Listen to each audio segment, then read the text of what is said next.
কুডি AC 1200 router থেকে Tenda F6 রাউটারে সাবলাইন হিসেবে আজকে একটি কানেকশন দিচ্ছি। সেটা আমরা তিনতলা থেকে নিচতলায় কানেকশনটা দিচ্ছি। এই জন্য শর্টকাট ভাবে লিফটের এই দিক দিয়ে নিচতলায় তারটা দিয়ে দিচ্ছি, কারণ এই বিল্ডিং এ এখনো কাজ কমপ্লিট হয়নি, কাজ রানিং, কিন্তু ওয়াইফাই খুব ইমার্জেন্সি লাগবে।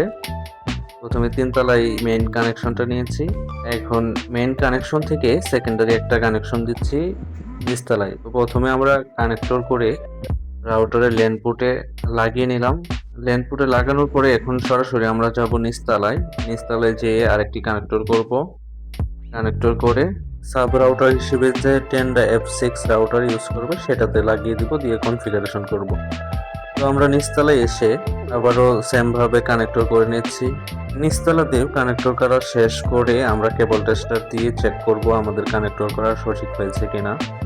তো এখন আমাদের এখানে কানেক্টর করা শেষ হয়ে গেছে, তাই কেবল টেস্টার দিয়ে চেক করব আমাদের কানেক্টরে কোনো ভুল হয়েছে কিনা। কেবল টেস্টারে কেবল লাগিয়ে চেক করলাম যে আমাদের লিঙ্ক ঠিক আছে, 1 2 3 এবং 6 নাম্বারটা পাচ্ছে। এখন আমরা রাউটার কনফিগারেশন করব। প্রথমে আমাদের রাউটারটা কানেক্ট করে নিতে হবে। ওয়াইফাইটা কানেক্ট করে নিলাম, তারপর যে কোনো একটা ব্রাউজার ওপেন করতে হবে। তো আমি ক্রোম ব্রাউজার ওপেন করে নিচ্ছি। ক্রোম ব্রাউজার দিয়ে কনফিগারেশনটা সহজ, তাই ক্রোম ব্রাউজারটা ওপেন করে নিলাম। তারপর সার্চ করে লিখতে হবে 192.168.0.1।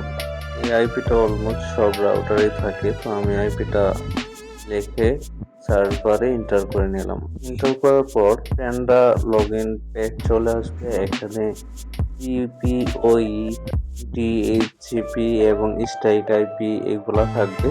তো আমি যেহেতু সেকেন্ডারি লাইন দিচ্ছে, সেক্ষেত্রে ডিএইচসিপি এটা সিলেক্ট করে নিচে ওয়াইফাই নাম এবং পাসওয়ার্ড এগুলা নিজের মতো করে দিয়ে দিচ্ছি। তো আপনারাও যদি সেকেন্ডারি লাইন হিসেবে টেন্ডা F6 ব্যবহার করেন, সেক্ষেত্রে সেম ভাবে ডিএইচসিপি এটা সিলেক্ট করে নাম এবং পাসওয়ার্ডটি দিয়ে দিবেন।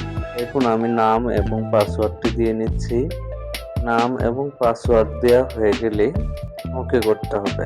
দেখুন আমার নাম এবং পাসওয়ার্ডটা দেওয়া হয়ে গেছে। তো নাম এবং পাসওয়ার্ড দেওয়া হওয়ার পরে আমি পাসওয়ার্ডটা কপি করে নিচ্ছি, যেন পরবর্তীতে কানেক্ট করার সময় ভুল না হয়। সেম ভাবে আপনারাও কপি করে নিয়ে ওকে করে দিলে ওয়াইফাই সিগন্যালটা চলে যাবে।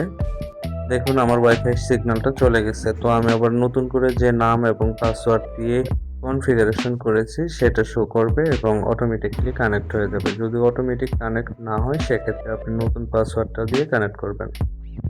তো আমার মোটামুটি কনফিগারেশন হয়ে গেছে। এরপর আর একটু কাজ বাকি আছে, যার জন্য আমি আবার সেই ক্রোম ব্রাউজারে ঢুকে নিচের দিকে স্ক্রল করলাম।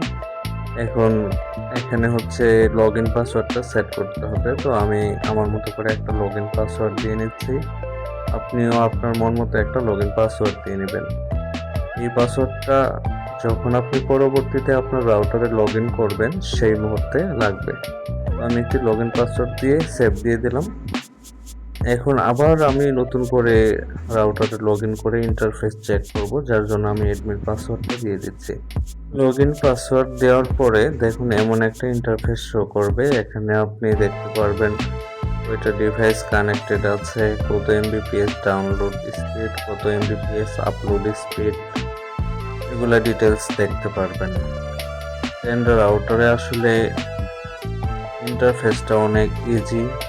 তারপরে এখান থেকে 3 লাইন মেনুতে ট্যাপ করে আপনি চাইলে পাসওয়ার্ড চেঞ্জ করে নিতে পারবেন যখন তখন নিজের মন মতো করে।